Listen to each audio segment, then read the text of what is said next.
avec ton évolution, avec l'évolution du chocolat, parce que tu suis quand même toujours ça, tu fais des conférences, c'est ce que tu me disais. Oui, je fais des conférences sur le chocolat, même sur les vins, parce que j'ai ma passion également les vins.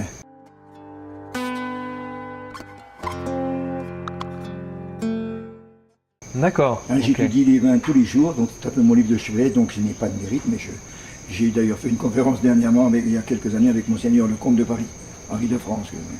Donc moi les vins, c'est une de mes passions. D'accord.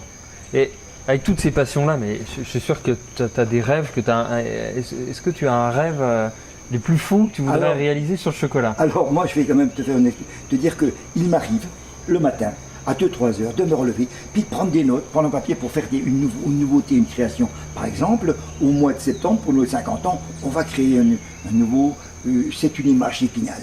Et là, on va faire quelque chose sur la base des fameux contes de fées, on va en rajouter, ça va être quelque chose de vraiment formidable, qui seront vraiment, je pense, bien vus.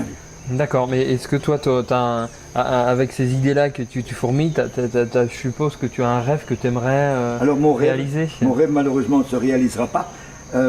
J'aurais aimé m'installer à Genève, faire une création à Genève, mais pour cela, il lui fallut que, du vivant de maman, que je demande la double nationalité et je ne l'ai pas fait. Donc maintenant, je peux dire, je suis chocolat. Ok. Alors, avec tout ça, est-ce que, René, tu aurais un dernier mot à dire à nos internautes? Alors oui, je dirais que le chocolat pour moi, c'est vrai que c'est une passion, mais c'est quelque chose, je vois par exemple, nous avons parmi le personnel des filles qui font le métier de chocolatière, et c'est un métier absolument formidable. En Suisse par exemple, il y a plus de filles qui font le métier de chocolatière ou de pâtissière que de garçons. Pourquoi? Parce qu'elles sont plus minutieuses.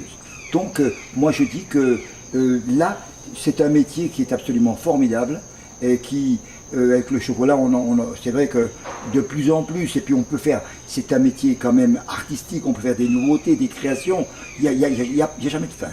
Donc pour moi, je suis toujours emballé, comme au départ, de ce métier. D'accord. Alors, qu'est-ce que toi tu penses des formations sur le chocolat? Qu'est-ce qui est intéressant? Et puis, par exemple, que ce soit des formations sur Internet ou des formations en direct? Alors moi je pense que des formations, c'est très bien. Parce que je pense que en France, contrairement, on fait un métier, on arrête et tout ça. En Amérique, on fait plusieurs métiers et il est très bon d'avoir plusieurs cordes à son arc. Alors, même des personnes qui voudraient se diriger dans le chocolat, qui font un autre métier mais qui ne sont pas sûrs, là, ils savent que dans ce métier-là, il y aura toujours des retombées. Ça vraiment, à mon avis, il n'y a pas. Un bon chocolatier ne peut pas être en chômage, c'est pas possible. D'accord, donc pour toi, vraiment intéressant. Je conseille vraiment à tout âge, pas forcément à 16-17 ans. Moi j'ai vu des personnes qui changeaient de métier, qui étaient dans l'industrie, qui à 40 ans se mettaient à apprendre un métier, que ce soit pâtissier, que ce soit chocolatier. Pour moi, c'était un rêve pour eux, et puis ma foi, qui ont été vraiment une réussite.